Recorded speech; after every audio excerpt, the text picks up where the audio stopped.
10 नवंबर को फरीदाबाद से पकड़े गए 2900 किलोग्राम विस्फोटक और 10 नवंबर की शाम को दिल्ली में हुए धमाके की जांच एनआईए कर रही है। इस मामले में लगातार रोज नए नए खुलासे हो रहे हैं। जांच एजेंसियां सरगनाओं तक पहुंचने की कोशिश कर रही हैं। जो व्हाइट कॉलर टेररिज्म फिलहाल भारत में पनप रहा है, चल रहा है, आखिर उसके तार कहां से जुड़ रहे हैं, इस बात की तस्दीक लगातार की जा रही कि लश्कर ए तैयबा और जैश ए मोहम्मद जैसे आतंकी संगठन जो पाकिस्तान में चलते हैं, आईएसआई और पाकिस्तानी सरकार सेना की छांव में जो चलते हैं, उनसे कैसे इनका लिंक है, कैसे हवाला के जरिए पैसे आए, जिसको लेकर आतंकी उमर और ये जो शाहीन पकड़ी गई है वो लड़ रहे हैं। लेकिन अब इस मामले में खुलासा, एक बहुत बड़ा खुलासा हुआ है जिसमें साफ तौर पर बांग्लादेश का नाम सामने आया है। नमस्कार, मैं हूं आपके साथ अभिषेक पुंडीर। और जिस तरीके से पाकिस्तान और बांग्लादेश आजकल जुगलबंदी कर रहे हैं, भारत को दोनों मिलकर अस्थिर करने की कोशिश कर रहे हैं। पाकिस्तान एक तरीके से कहें कि ऑपरेशन सिंदूर में जो आतंकी मारे गए थे उसका बदला लेना चाहता है और इस बार वो बांग्लादेश की जमीन का इस्तेमाल कर रहा है, क्योंकि पाकिस्तान जानता है भारत ने ये तय कर लिया है और ये दुनिया को बता दिया था कि इस बार अगर भारत के ऊपर कोई आतंकी हमला हुआ तो वो एक्ट ऑफ वॉर माना जाएगा। उस हमले के बाद सीधा युद्ध शुरू हो जाएगा और युद्ध झेलने की क्षमता पाकिस्तान नहीं रखता, लेकिन पाकिस्तान चाहता जरूर है कि एक छोटा मोटा युद्ध भारत के साथ हो जाए।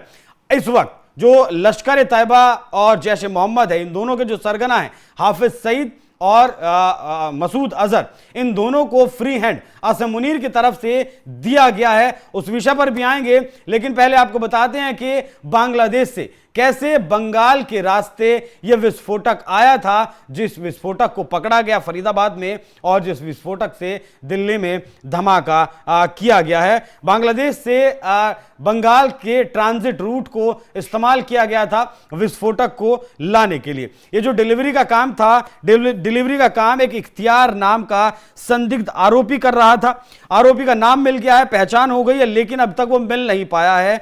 जांच एजेंसियां अभी भी इस संदिग्ध के सुराग और ज्यादा तलाशने में जुटी हुई हैं।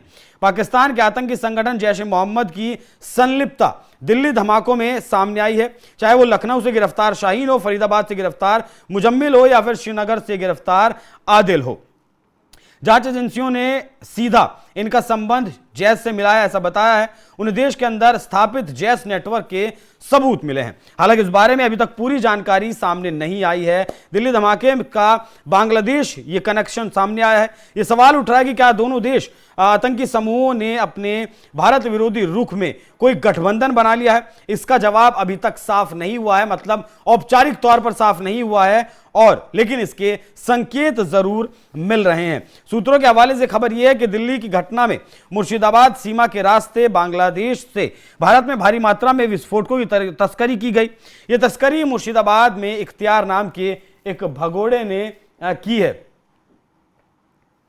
बाकी ये जो इख्तियार है ये बांग्लादेशी जासूस की हत्या और बंगाल के मुर्शिदाबाद में का आरोपी है और बंगाल में अपना सेफ हाउस ये बनाकर रहता है, ऐसा आरोप लगाया जा रहा है। पहले बांग्लादेश से विस्फोटक इसके सेफ हाउस में आता है और उसके बाद वो अलग अलग जगहों पर जाता है, मतलब कहें कि कश्मीर जाना हो या फिर आपका फरीदाबाद जाना हो, उसके बाद ही ये जाता है। कुछ ही दिनों पहले ये जो लश्कर ए तैयबा है, इसका एक शीर्ष कमांडर है सैफुल्ला, ये बांग्लादेश में गया था। वहां जाकर मुलाकात भी इसने कई लोगों से की थी।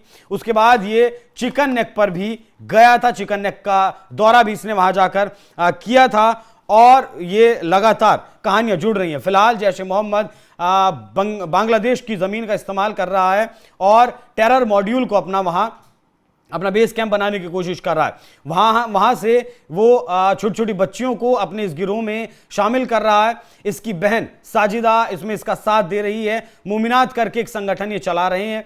लखनऊ से पकड़ी गई शाहीन भी इसी की एक्टिव मेंबर थी, पिछले 10 साल से एक्टिव मेंबर वो इसकी थी। 2013 में इसने कानपुर के मेडिकल कॉलेज में ये एक विभागाध्यक्ष थे, एक विभाग की, वहां से इसने नौकरी छोड़ी। हालांकि उसके 8 साल बाद इसे इसके पद से बर्खास्त कर दिया गया। कानपुर में 7 और ऐसे डॉक्टर थे जिन्होंने इसी तरीके से अपने अपने विभागों को छोड़ दिया और वो कहां है कहां नहीं है, जांच एजेंसियां उनकी भी तलाश कर रही है। तो शाहीन जैश ए मोहम्मद का पूरा काम धाम यहां पर संभाल रही थी। बाकी प्रधानमंत्री मोदी की तरफ से भी इस आतंकी मॉड्यूल पर चेतावनी दी गई थी। एक बार वो सुनिए कि प्रधानमंत्री मोदी ने क्या कुछ कहा था। आज मैं यहां बहुत भारी मन से आया हूं। कल शाम दिल्ली में हुई भयावह घटना ने सभी के मन को व्यथित कर दिया है। मैं पीड़ित परिवारों का दुख समझता हूं। आज पूरा देश उनके साथ खड़ा है। मैं कल रात भर इस घटना की जांच में जुटी सभी एजेंसियों के साथ, सभी महत्वपूर्ण लोगों के साथ संपर्क में था, विचार विमर्श चलता था, जानकारियों के तार जोड़े जा रहे थे। हमारी एजेंसियां इस षड्यंत्र की तह तक जाएगी। इसके पीछे के षड्यंत्रकारियों को बख्शा नहीं जाएगा। All those responsible will be brought to justice.